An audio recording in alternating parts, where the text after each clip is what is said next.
여러분, 인생은 B와 D 사이의 C다라는 이 말을 한 번쯤은 들어보셨을 거라 생각합니다. 프랑스의 실존주의 철학자라고 불리우는 장폴 사르트르라는 사람이 했던 말인데요, 그가 이렇게 이야기합니다. 모든 사람은 태어나는 그 순간부터 한시도 멈추지 않고 죽음을 향해 돌진한다. 절망할 수밖에 없는 우리에게 다행스러운 것은 신은 B와 D 사이에 C를 주셨다라는 사실이다라고 그렇게 이야기하면서 인생은 B와 D 사이에 C다라는 말을 남겼습니다. 여기서 말하는 B는 birth, 탄생이란 뜻이고요, D는 death, 죽음을 의미하는 말입니다. 그리고 그 B와 D 사이에 있는 C, choice라는 이 말은 죽음과 삶 사이에서, 탄생과 이 죽음 사이에서 끊임없이 내리는 선택을 가리키는 말이라는 것입니다. 여러분, 이 말은 인생이 곧 뭐의 연속임을 가르쳐 줍니까?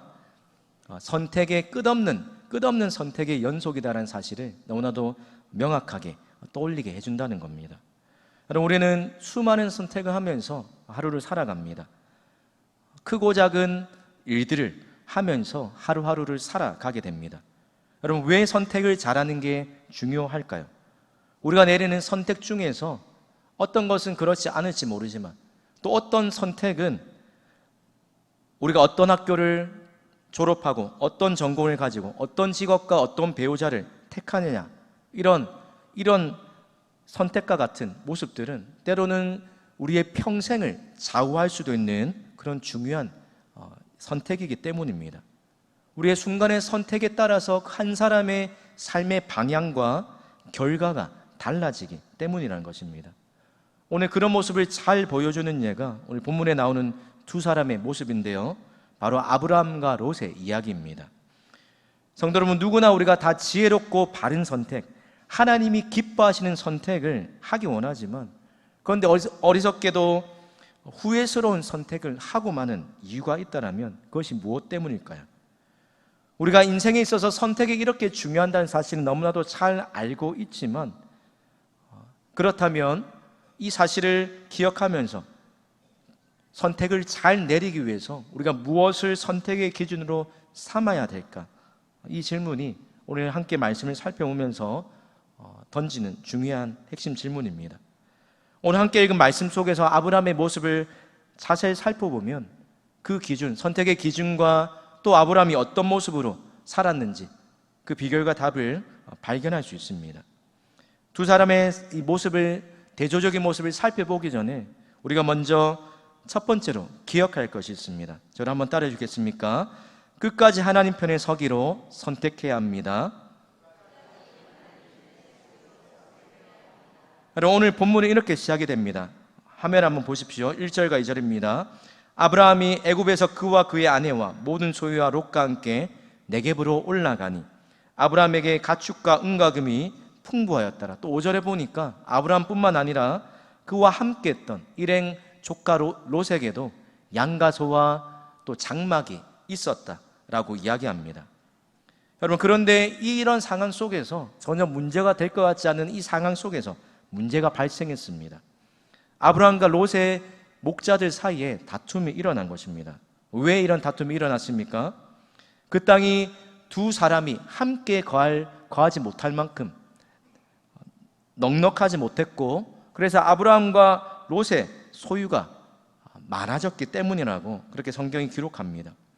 그래서 서로 자기 이 가축들에게 먹일 물과 목초지를 더 가지려 하고 장막을 더 넓히려 하고 서로 손해보지 않으려고 이권 다툼이 일어났다라는 겁니다.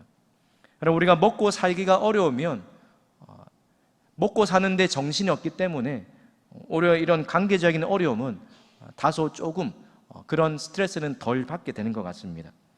그런데 우리가 이제 좀 먹고 살만해지면 그때부터 관계에 있어서 어려움들이 생기기 시작한다는 것을 우리 아브라함과 롯의 모습을 통해서 보게 됩니다. 이 두 사람이 문제를 해결하기 위해서 선택을 내려야 할 순간이 찾아왔습니다. 그때 이런 갈등을 마주하면서 아브라함이 어떻게 행동한지 우리 8절과 9절 말씀을 화면에 보시고 함께 읽습니다. 시작. 아브라함이 롯에게 이르되 우리는 한 친족이라 나나 너나 내 목자나 내 목자나 서로 다투게 하지 말자. 내 앞에 온 땅이 있지 아니하냐. 나를 떠나가라. 내가 좌하면 나는 우하고 우하면 나는 좌하리라. 갈등이 있었지만 아브라함이 흥분을 가라앉히고 먼저 롯을 찾아가서 화해의 손길을 내밀었습니다. 아브라함이 롯에게 선택권을 내어주고 양보했다는 겁니다. 뿐만 아니라 내가 우하면 나는 좌하고 내가 좌하면 나는 우하겠다라고 그렇게 이야기하면서 먼저 희생하고 포기하겠다는 그 자세를 내비쳤습니다. 그럼 우리가 상식적으로 생각하면 이런 행동이 어울리지 않는다는 것들을 우리가 발견하게 됩니다. 왜냐하면 이 롯에게 아브라함은 연장자고 또 어떻게 보면 아버지뻘 되는 그런 존재였기 때문입니다.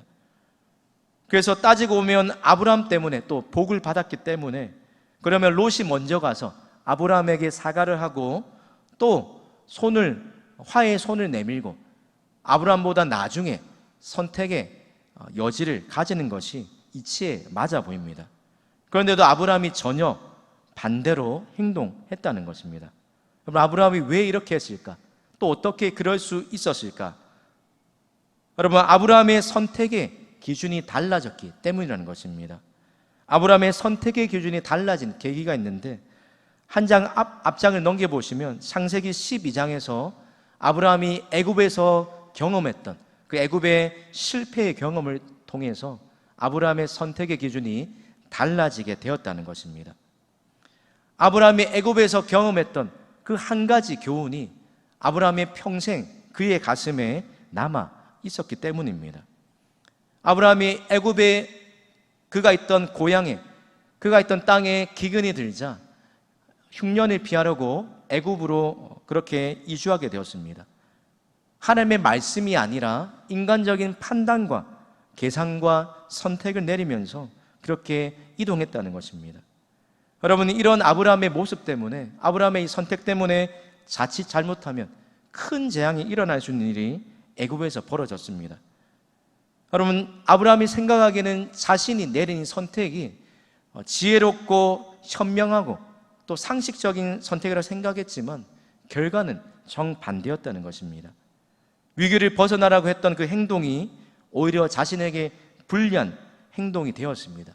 그래서 오늘 본문에 보는 것처럼 아브라함이 많은 가축과 소유를 가지고 나왔다는 이 말을 상상하는 것조차도 사실 불가능에 가까웠다는 것입니다. 그런데 이렇게 복잡하고 얽히고 설킨 꼬여버린 그 문제에 하나님이 개입하시자 자기가 생각하지 못했던 일들이 일어나게 됩니다. 하나님이 그 일에 간섭하셔서 위기에서 벗어나게 되고 뿐만 아니라 빼앗길 뻔했던 아내 사라와 모든 소유를 되돌려 받게 됩니다. 뿐만 아니라 바로에게 양과 소와 노비를 받아서 애굽에서 안전하게 떠나올 수 있게 되었다는 것입니다. 아브라함이 이런 애굽에서 자신의 실패를 통해 그리고 하나님의 신실하심을 통해 깨달은 한 가지 분명해진 사실이 있다는 겁니다. 내가 지금까지 살아온 것도 또 하나님의 은혜요, 내가 이 자리에 있는 것도 하나님의 은혜, 그 은혜로 되어진 일이라는 사실을 그것을 분명하게 믿고 인정하게 되었습니다. 자신의 실수에도 불구하고 하나님이 자신을 어떻게 대하셨는지 그리고 자신에게 약속하셨던 하나님의 약속이 자신의 실패와 상관없이 어떻게 이루어졌는지를 몸소 경험했다는 것입니다.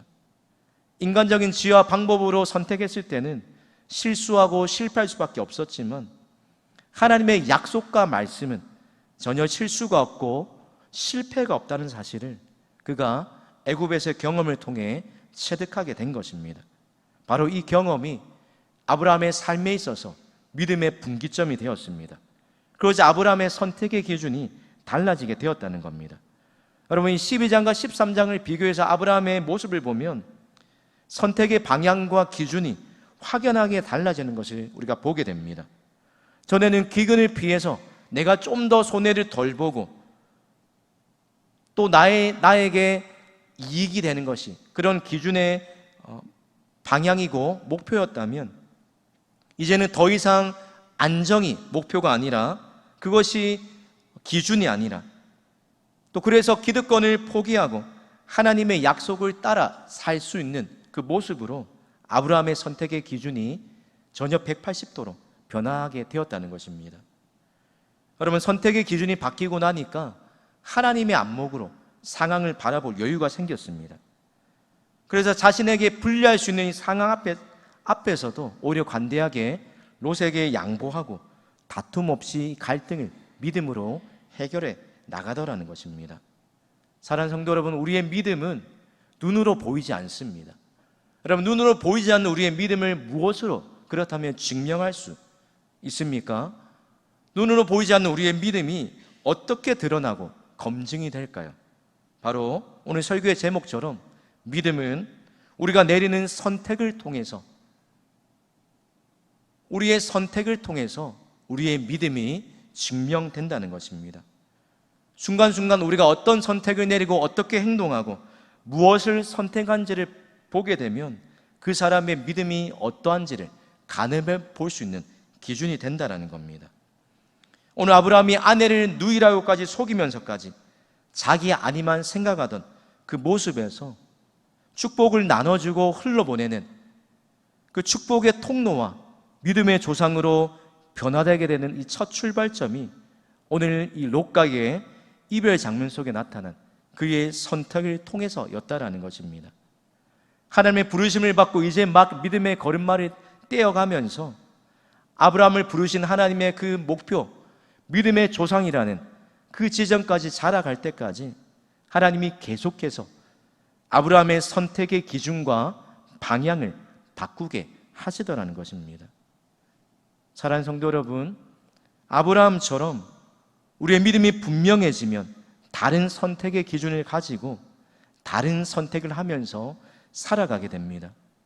하나님 중심으로 선택하게 되고 하나님 편에 서는 것, 하나님과 더 가까워지는 길을 선택하게 된다는 것입니다.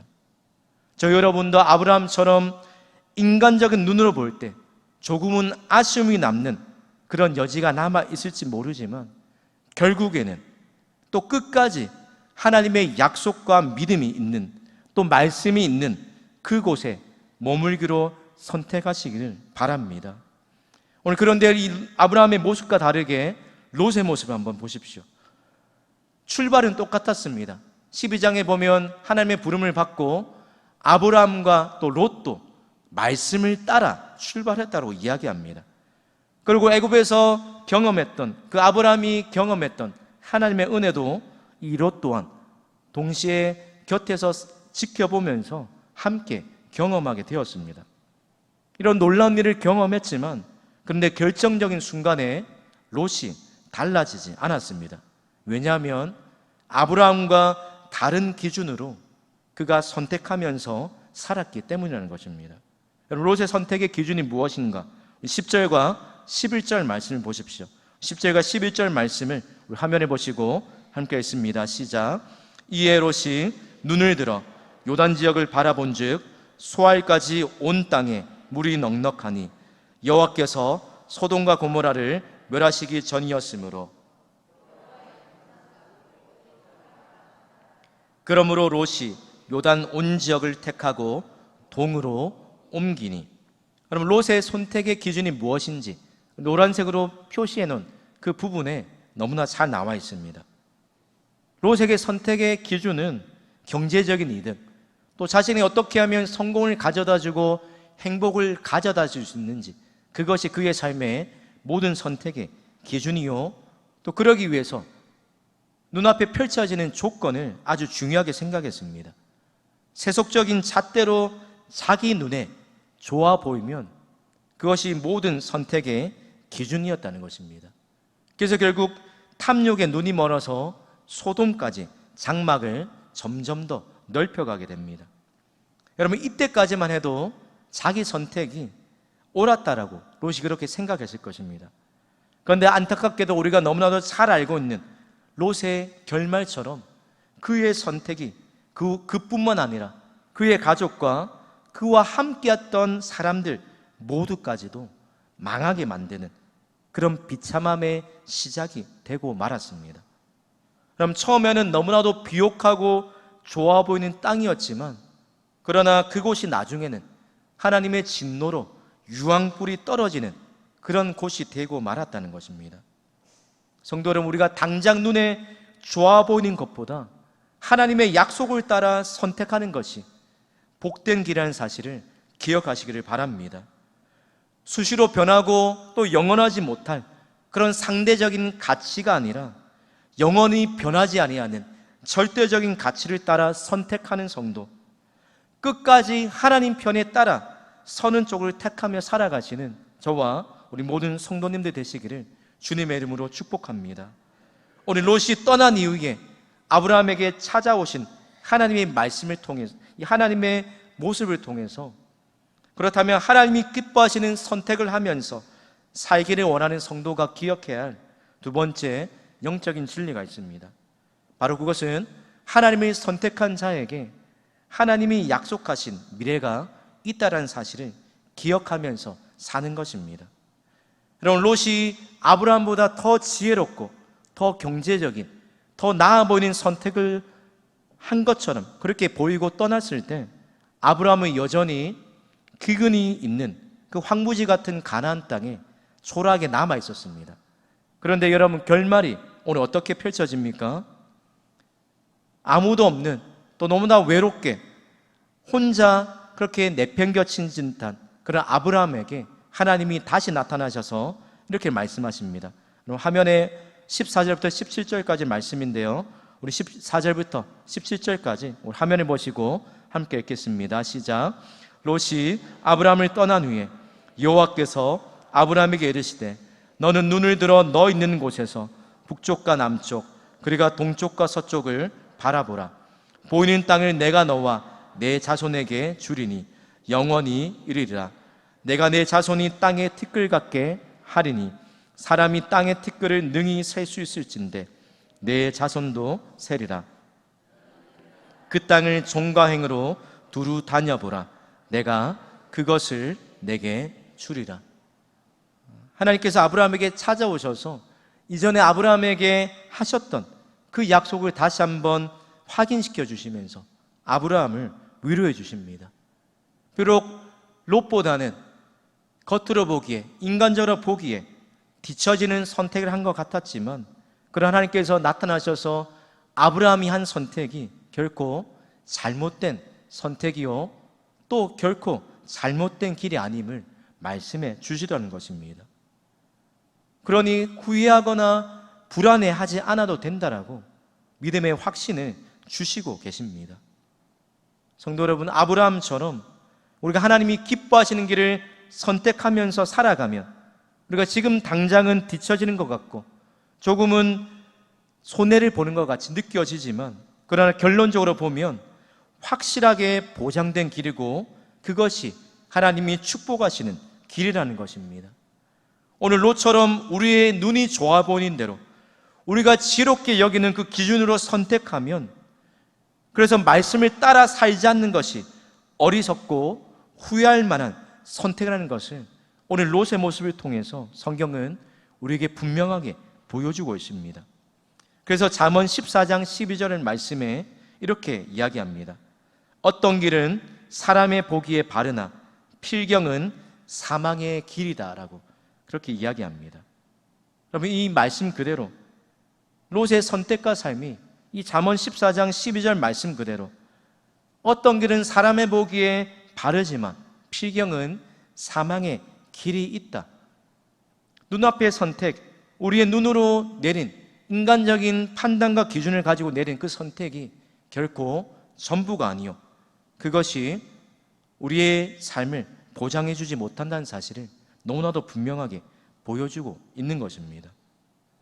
성도들, 우리도 롯처럼 안목의 정욕, 이생의 자랑을 따라서 또 우리의 탐욕에 이끌려서 잘못된 선택을, 또 세상적인 기준을 가지고 선택을 하면서 살아가고 있지는 않으십니까? 다른 어떤 것이 우리의 선택의 기준이 아니라 하나님의 말씀과 약속이 우리의 삶의 선택의 기준이 되어야 합니다. 말씀이 우리 인생의 나침판이 되어야 하는 것입니다. 사랑하는 성도 여러분, 아브라함처럼 하나님의 약속을 따라 살고 우리가 믿음의 선택을 하면서 살아갈 때 하나님이 저와 여러분에게 여러분의 삶에 예비하신 축복이 있다는 사실을 믿으시기 바랍니다. 하나님이 길을 여시고 하나님이 우리를 위해 계획하시고 준비해 두신 그 미래가 펼쳐지게 될 것이라는 것입니다. 하나님의 신실하신 약속이 우리의 인생을 이끌어 가시고 또 우리의 인생을 책임져 주신다는 사실을 분명하게 믿고 확신하는 저와 여러분 되시기를 바랍니다. 오늘 마지막으로 셰익스피어 소설에 나오는 이 한 문장을 소개하고 말씀을 마무리하려고 합니다. 그럼 베니스의 상인이라는 그 책에 보면 셰익스피어가 남긴 이런 글귀가 있습니다. 반짝이는 것이 다 금은 아니다라는 이 글귀인데요. 여러분, 이 말이 어떻게 나오게 되었는가? 포샤라는 부유하는 집안에 태어난 그런 아름다운 미모를 가진 한 젊은 여성이 있었습니다.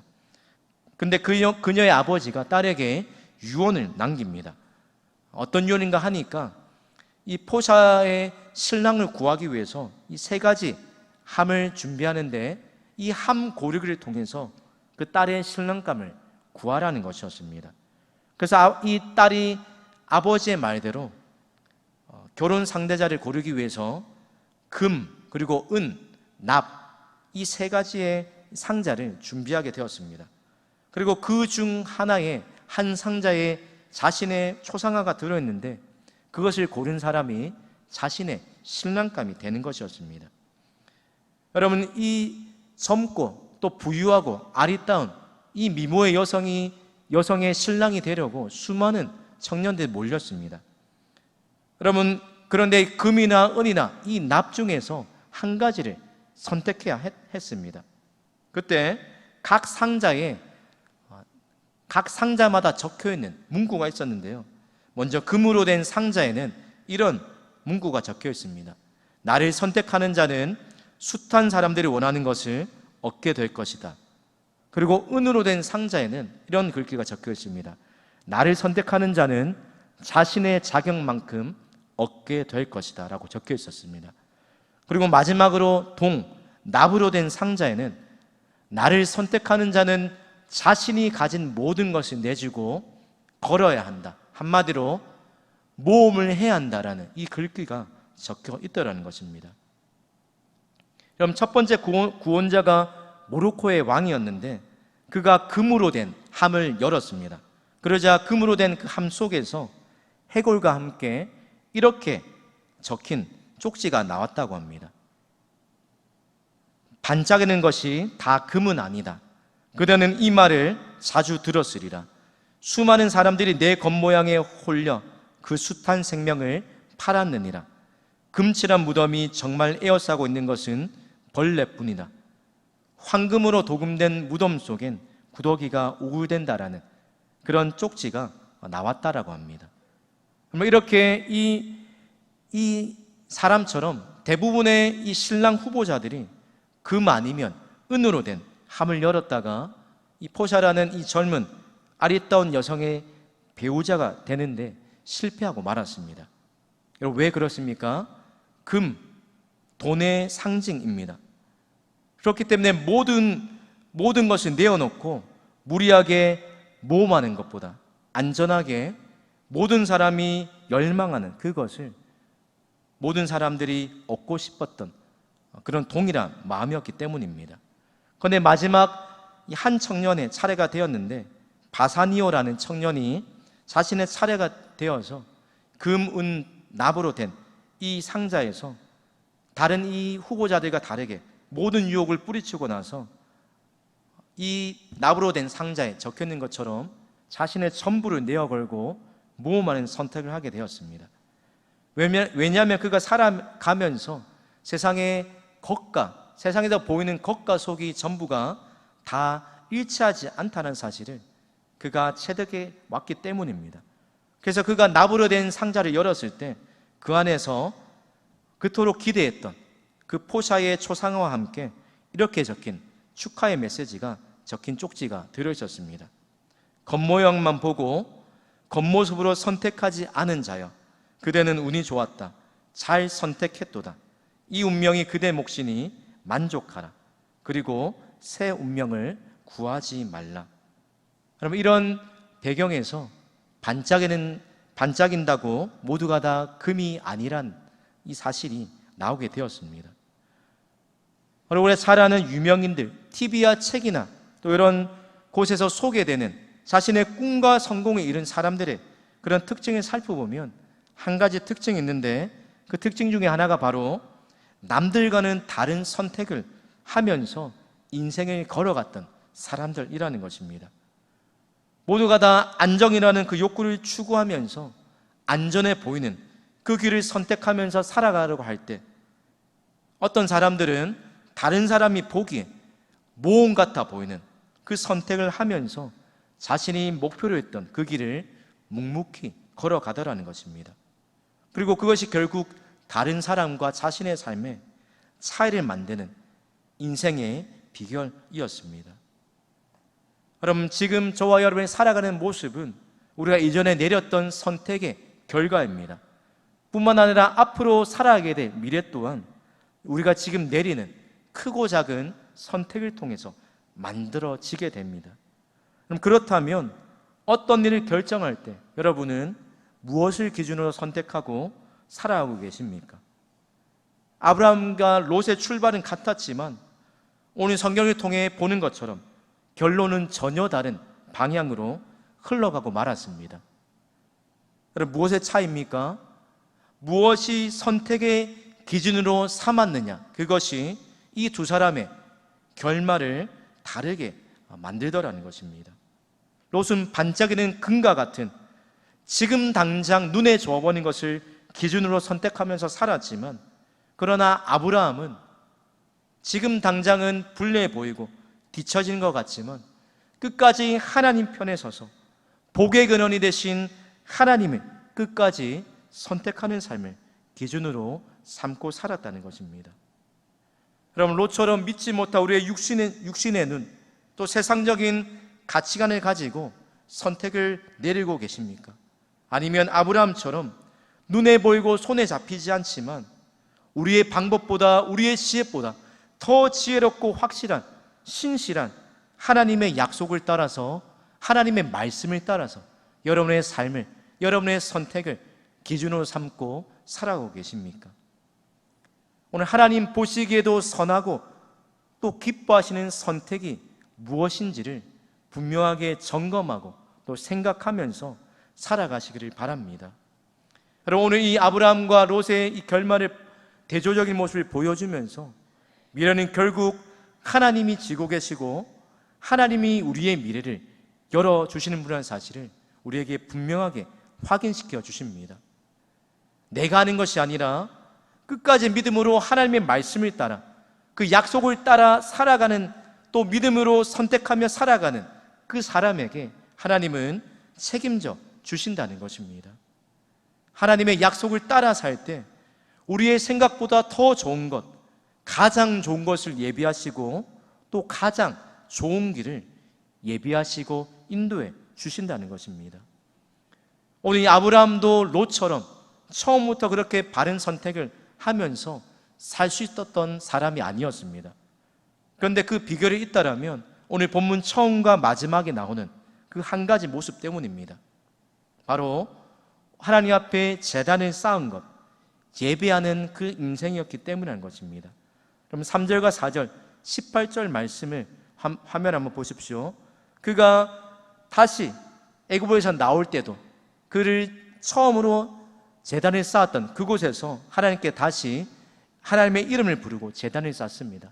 18절에도 마찬가지로 이에 아브라함이 장막을 옮겨 헤브론에 있는 마므레 상수리 숲으로 이르러 거주하며 거기서 여호와를 위하여 제단을 쌓았더라라고, 이렇게 오늘 본문의 이야기가 결론 지어지고 있다라는 것입니다. 사랑하는 성도 여러분, 우리가 하나님이 기뻐하시는 선택, 후회 없는 인생의 선택을 하기 위해서라면 오늘 아브라함처럼 예배의 자리에서 하나님과 바른 관계에 있을 때 우리 또한 분별력을 가지고 하나님이 기뻐하시는 바른 선택을 내리며 살 줄 믿습니다. 저 여러분 또한 오늘 예배 자리를 통하여서 하나님과 더 가까워질 뿐만 아니라 오늘 아브라함과 같이 끝까지 하나님 편에 서기를 선택하면서 살아가시는 그런 복된 삶 살아가시기를 우리 주님의 이름으로 축복합니다.